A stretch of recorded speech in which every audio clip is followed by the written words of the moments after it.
Often we have to pinch ourselves to see if we're not just dreaming. But we're not.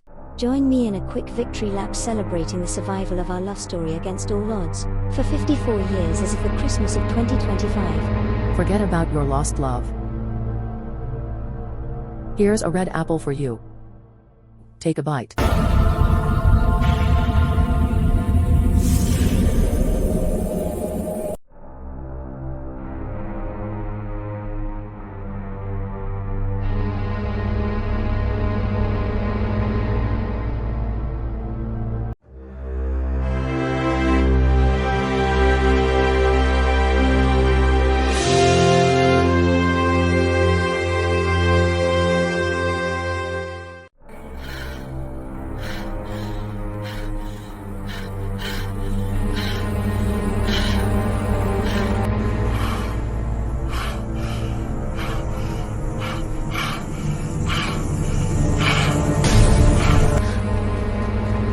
I've got you.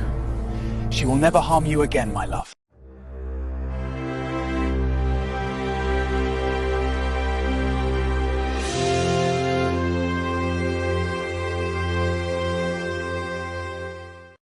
Both my breast cancers were discovered just before Halloween, the first in October of 2018, operated on and expertly removed in early November. The second was discovered less than a week before Halloween, operated on and expertly removed on the 31st of October in 2022, Halloween, which added a decidedly eerie feel to it all.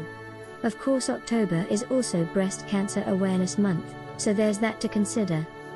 By running away from mother in Canada, I had quick, easy and affordable access to MRIs, expert surgeons and, very importantly, I had access to the USA's new experimental anti-cancer drug, endoxifen, pioneered by the famous Mayo Clinic, which has almost no side effects and is 100 times more effective than 50-plus-year-old tamoxifen, which has horrific side effects but is still used in Canada as their standard treatment.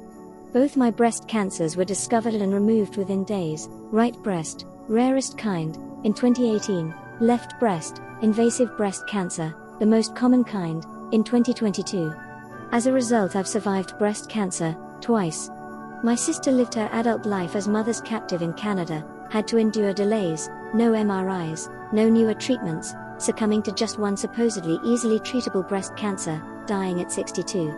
Healthcare in Canada may appear to be free for patients, but despite high government spending, Canada has averaged to poor access to medical resources, longer than average wait times for specialists and diagnostic equipment, and almost no access to experimental cancer drugs in the development pipeline, all of which leads to lower survival rates, for which Canada is ranked 7th among the 10 highest income countries.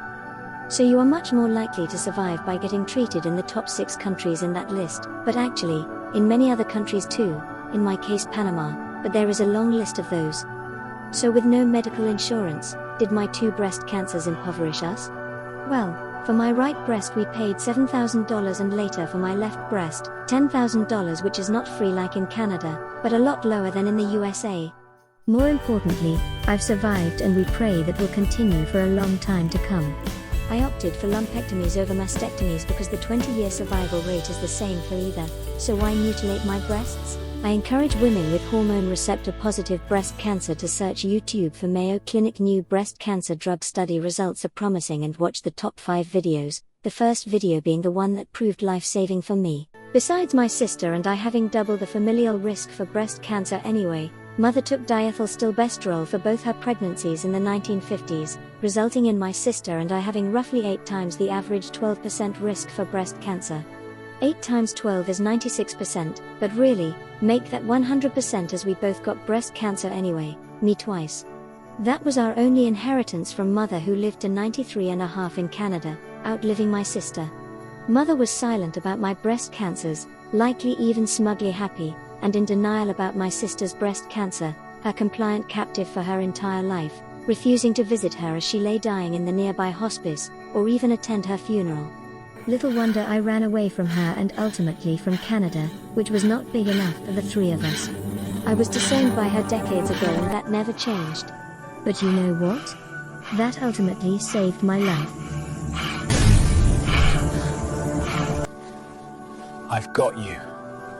She will never harm you again, my love. As a bonus, I'm still with the man I met and fell in love with at age 14 going on 15, way back in 1971 in faraway Africa, and our love story continues, though now with way less stress as we no longer have to worry about mother's relentless cruelty. This will be our second Christmas without her in the last 55 Christmases, and we can finally exhale. It's finally over, and I'm the last one left standing. There's some degree of justice in that. Anyway, I hope I've helped someone, during Breast Cancer Awareness Month, with this Halloween video, which Ian makes by the way, as I'm always busy coming up with new low-carb recipes. Well, here I am exactly 3 years later, healthier than ever, having survived bilateral breast cancer. May God bless you and your loved ones, stay healthy and in love, have a safe Halloween, a great Thanksgiving and a very Merry Christmas, we sure will. It will be our love story's 55th Christmas together, and way back in 1976, when Ian and I had miraculously met again after we'd lost contact for 2 years, thanks to Mother. At 19 I put a card around my neck on which was written, "I am your present." He only figured out much later that I'd just proposed to him, and he'd happily accepted.